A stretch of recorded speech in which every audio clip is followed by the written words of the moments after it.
Oh, ils ont encore invité Jean Covici. Oh, il y a encore pas de débat. Oh, il n'y a pas encore eu d'appel d'offres sur les marchés publics pour comparer les projets d'études des différents ensembles de solutions. Oh, c'est parce que le Shift Project est juste un lobbying de carrément tenter de court-circuiter carrément la supervision sur l'intégralité des soi-disant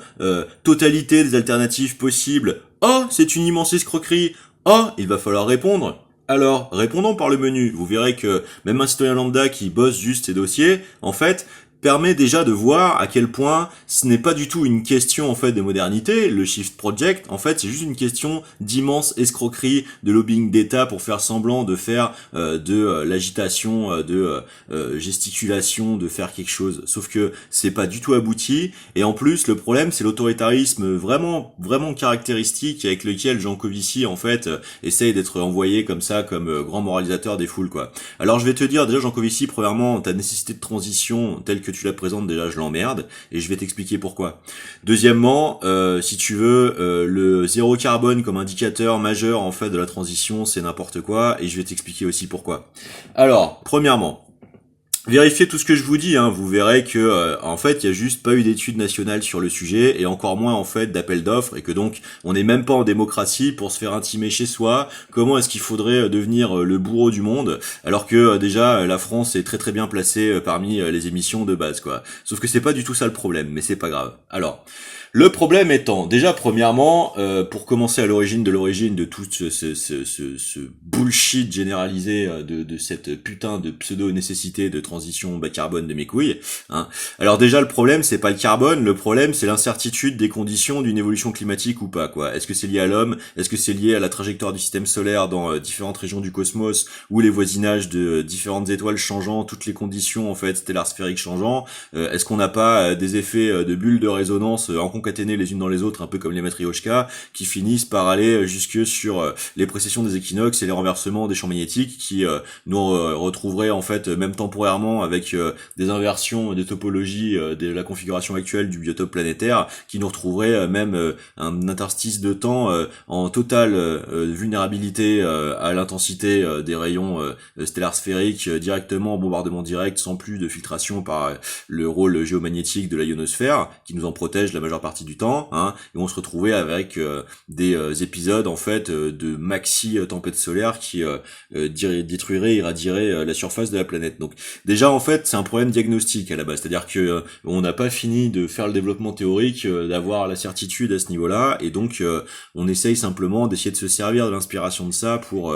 s'adonner à différents travaux soi-disant aboutis. Voilà, très bien. Alors deuxièmement, alors le réchauffement, la certitude et l'activité humaine. Ah bon? Alors si c'est le cas, moi j'aimerais bien que tous ces modèles, la World 1, World 2, World 3, hein, du Club de Rome, tout ça là, nous permettent en fait de nous expliquer sur quelle thèse en fait de gravitation, puisque on va très vite découvrir que ça va être lié en fait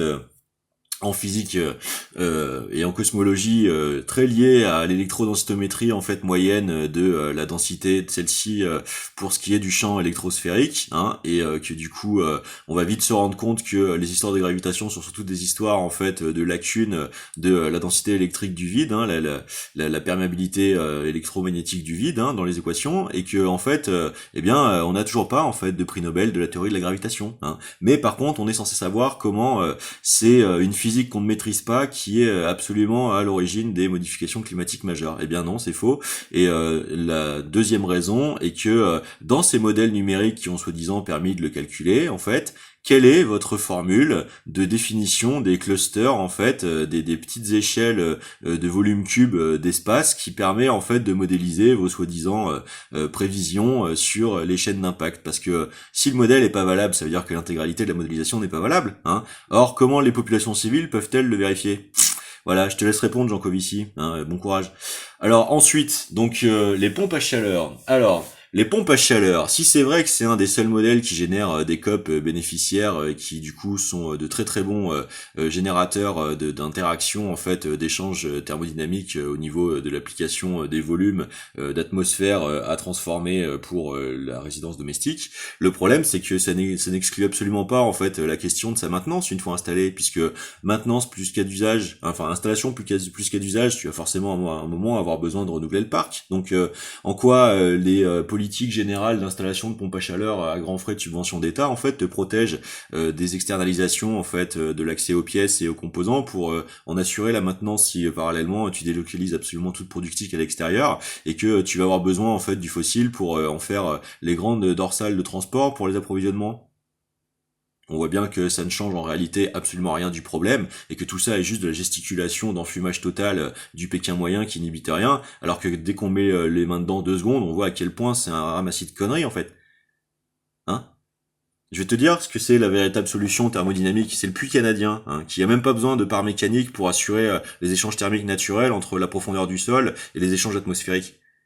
Ça devrait être la norme en fait de construction dans toutes les maisons, et je vais même aller plus loin, ça devrait être bouclé avec des combinatoires d'épicycles en fait de traitement de l'énergie. On devrait mélanger puits canadien comme fondation de base de n'importe quelle nouvelle construction, hein, le fait de stocker une partie d'eau de pluie, d'en avoir des échanges possibles, et de combiner ces énergies-là avec des deltas thermiques très faciles à générer toute l'année, justement entre température en sol, température maximum, chauffage toiture, hein, et de pouvoir distribuer systématiquement l'échange géothermique entre les deux, créer des deltas de 60-80 degrés Celsius environ, et pouvoir systématiquement alimenter des échanges de pompes à vide pour pouvoir alimenter des turbines Tesla sur la route, quoi. Et là, t'aurais un système viable, quelles que soient les conditions, extrêmement passivo-réactif, qui du coup nécessite très très peu d'intervention mécanique et encore moins de maintenance. Et ces composants-là sont tout à fait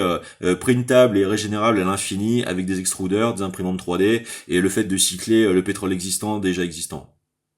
Donc voilà, et j'ai suis à mon grand désarroi dans la nécessité de constater que ça fait pas partie du tout une seule fois de l'intégralité de vos ramassis de bullshit du Shift Project. Voilà. Alors qu'est-ce que t'as à répondre là-dessus, Jean Covici? Je suis vraiment très curieux.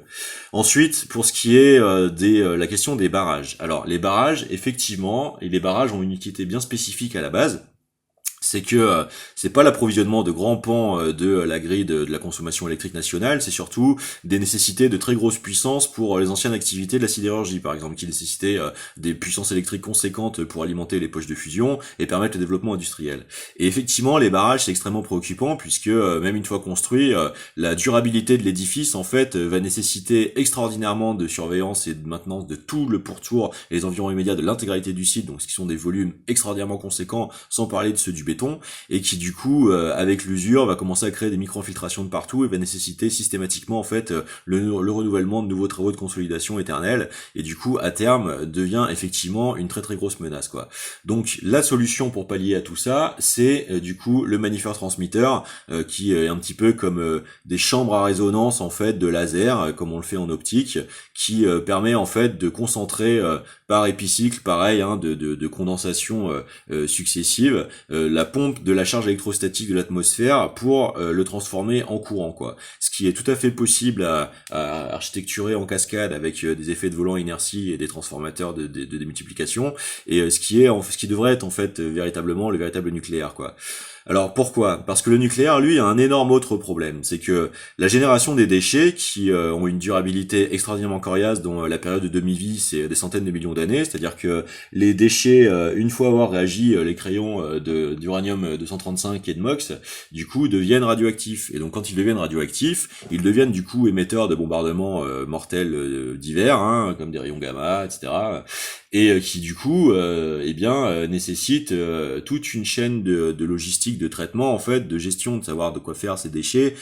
je le rappelle, durant des centaines de millions d'années de demi-vie, hein. Et donc où on peut espérer dire oui, on peut avoir un facteur de dilution avec l'eau, avec tout ça, ça veut dire en réalité dumper les dopes que l'on produit, hein, directement dans les environnements sans avoir de réel cas d'études très très long terme, et en fait on sait pas trop ce qu'on fait, quoi. Et pire, dans toutes les problématiques en fait de sarcophagisation ou tentatives d'enfouissage dans d'anciennes mines, etc.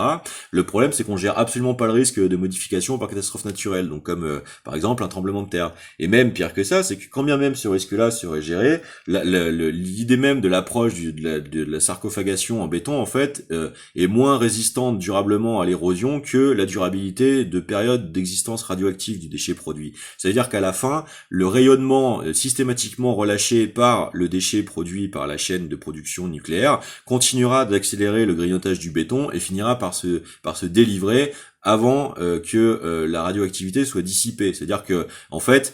c'est une énorme escroquerie sur nos générations futures et que on continue pendant ce temps-là en plus de produire des déchets radioactifs supplémentaires. Donc, je suis désolé, ce n'est pas la solution. Sans parler du risque géostratégique direct, puisque il y a nombre de centrales nucléaires qui sont en amont des rivières qui traversent des zones des plus grosses densités de population de l'urbanité française, et que dans le contexte incertain de l'évolution des politiques, des possibilités de politiques de développement, de recherche et développement des balistiques modernes comme les MHD hypervéloces, en fait, comme on le voit par exemple autour du dôme de fer israélien qui devient des systèmes de défense aérien extraordinairement poreux, il suffirait de quelques frappes dans des endroits particulièrement stratégiques pour produire des catastrophes en chaîne. Donc non, le nucléaire n'est absolument pas en fait une garantie de pérennité durable dans le monde d'aujourd'hui. Et encore une fois, nous ça fait 15 ans aussi qu'on travaille sur ces sujets-là, même en amateur, et ce qu'on voit, c'est que de toute façon, c'est pas le processus démocratique qui a été retenu au niveau de la prise de décision, en fait, c'est le coup de force du passage en force du pseudo Chief Project, en fait. Et je suis désolé, il y a pas d'appel d'offres public, il y a pas de comparaison en fait des études, il y a pas de plein emploi du génie tel qu'il pourrait l'être, et il y a une tentative comme ça au forceps sur un système de corruption qui allait jusqu'à la tête de l'État, qui essaie d'accélérer comme ça à tout va pour donner l'impression de la geste publique que malgré l'escroquerie démocratique, ça en vaudrait la peine parce qu'il y a quand même une préoccupation pour les générations futures, blablabla. Enfumage total. Je vous le dis, vérifiez ce qu'on vous dit sur le plan technique, vous verrez qu'il n'y a pas de réponse en fait dans le Chief Project. Donc ça veut dire que on a un canard sans tête là qui est en train de faire l'accélérateur de compétition de battle rap à parler vite sur un ton autoritariste, alors qu'on n'est même pas sûr en fait de l'aboutissement ultime physique quoi. Donc non, je suis désolé, Jean Covici, ça reste de la merde et je continuerai de le dire quoi. Et donc le nucléaire, c'est aussi le fait que c'est l'opacité en fait justement du rapport martial à l'orientation soi-disant nécessité secret défense. C'est faux, puisque on voit bien que il suffirait d'avoir ces débats dans la sphère publique pour produire de la valeur ajoutée du rayonnement culturel français dans le monde, hein, puisque derrière effectivement toutes les grandes orientations en fait industrielles de ces vues dans le monde du coup se retrouveraient avec la possibilité de faire face à des arguments auxquels ils auraient pas forcément pensé eux non plus, hein. Donc voilà, c'est juste tenter d'avoir cette culture du viol et sa corollaire systématique en fait de tenue au secret intimée par de purs arguments d'autorité fondés sur rien du tout. Et en plus de ça, on l'a vu aussi au niveau personnel, puisque je vous ai expliqué tout le long de la route comment Rougeron, sous prétexte de mon soi-disant gauchisme impossible à établir, du coup lui s'est permis, alors qu'il trempe dans toutes les tentatives de légitimation et des décomplexions et des incriminations de participation à des milices extra-parlementaires, de tentatives d'épulation du nombre d'agressions dont aux armes de première catégorie et armes blanches dans le Vieux-Lyon par exemple, d'aller juste continuer de massacrer les Français quoi, hein. Donc on massacre les gilets jaunes, on massacre les jeunes essayant de défendre la condition universelle des droits face aux populations et aux zones dévastées juste par des crimes de guerre multirécidivés quand c'est pas carrément des crimes contre l'humanité, hein. Mais ces gens-là sont la voix de la France quoi, hein. Il faut que ceux qui décident de faire en sorte que ce soit possible un futur où c'est juste possible d'aller les défoncer, les matraquer, les rixer dans la rue, voire les crever à coups de surin comme dans les prisons, du coup ce soit les gens qui nous expliquent ce que c'est que notre politique énergétique, hein. Et puis dans l'absence totale de possibilité d'avoir des débats qui permettant d'aboutir justement l'assurance de permettre à la société civile de produire sa ressource la plus précieuse, c'est-à-dire la diversité des points de vue et la prolifération des cas de génie qui permettrait d'aboutir véritablement les brainstorms, parce que tout ce que monsieur Rougeron connaît, c'est les grands plans de programmes d'État quoi, hein, le fantasme du retour du père sauveur du gaullisme, hein, lui qui n'a pas démontré l'intégralité de sa trajectoire avoir un énorme problème de névropathie rémanente, hein, dans sa martyrisation perpétuelle, qui est le seul fond de fonctionnement en fait de sa psychocomportementalité, ce qui est le problème véritable, et non pas ces transferts permanents à ce qu'il croit avoir incriminé dans ses délires paranoïaques, prédateurs, dangereux et toxiques, systématiques sur son prochain, sans aucune forme de démontrabilité. Donc voilà pourquoi tout ça en fait est un gigantesque traquenard qui ne permet que d'essayer de justifier en fait des frais auprès des particuliers et des ruines des caisses de l'État sans garantie de bénéfices. Et où ça permet de continuer d'occulter absolument la question centrale de tout ceci, c'est la productivité et la maîtrise de productivité locale en fait sur tous les modèles de développement, toutes alternatives confondues, hein, qui reste elle généralement un vecteur de renforcement géostratégique particulièrement avéré, hein, et dont visiblement il y a une nullité abyssale en fait dans le Shift Project de réussir à en considérer du coup les développements nécessaires, quoi. Donc moi, j'ose briser en fait cette espèce de délire du culte de la personnalité de Jean Covici et de tout ce lobbying qu'il a construit autour de lui, qui je n'en doute pas pour lui soit une opportunité extraordinairement lucrative. Mais voilà, moi je préférais avoir de véritables pouvoirs de la société civile en fait, de véritablement servir le génie collectif des échanges, des expertises, des différentes propositions, avant d'avoir un gouvernement bille en tête qui désespéré en fait, surtout par la situation entraînée avant tout par la corruption politique, ne se ruent en fait sur ces ersatz de fausses solutions, hein, qui leur permettent du coup de compenser leur hyper stress permanent avec de la gesticulette de remuage du non-sens, et qui permet par contre au passage de continuer de légitimer toujours plus de l'autoritarisme.